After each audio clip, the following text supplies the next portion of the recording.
ప్రభుత్వంలో భూముల అక్రమంగా ఉన్న వ్యాపారాలు కానివ్వండి, తిరుమల లోపల గుళ్ళో ఉన్న విషయాలు కానివ్వండి, ఇవన్నీ కూడా ప్రక్షాళన చేస్తామన్న ఆలోచనతో చేసిన భాగమే ఇవన్నీ కూడా జరుగుతోంది. ముఖ్యంగా మేము ఈరోజు చెప్పేది అంటే పవన్ కళ్యాణ్ గారు తిరుమలలో ఎటువంటి అవినీతి అక్రమం జరిగినా ఒప్పుకునే ప్రసక్తులు లేదు. అది ఎవరైనా సరే ఒప్పుకోరని చెప్పి గతంలో కూడా చెప్పాం. తిరుమలలో అనాథరైజ్డ్గా గత 10 రోజులుగా పిలిగ్రిమ్ నడిచిపోయే దారి లేకుండా కూడా తట్టలు ఆక్రమించారని వేశారు. ఈ ఫోటోలు పంపించారు.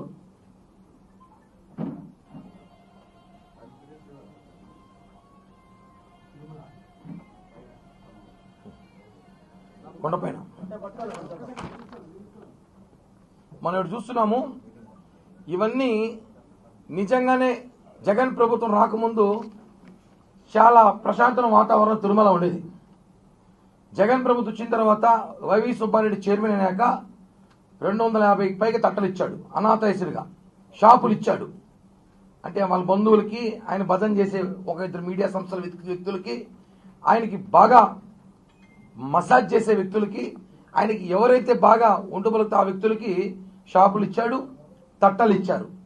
మళ్ళీ చైర్మన్ మానవుడు కరుణాకర్ రెడ్డి గారు ఇచ్చారు.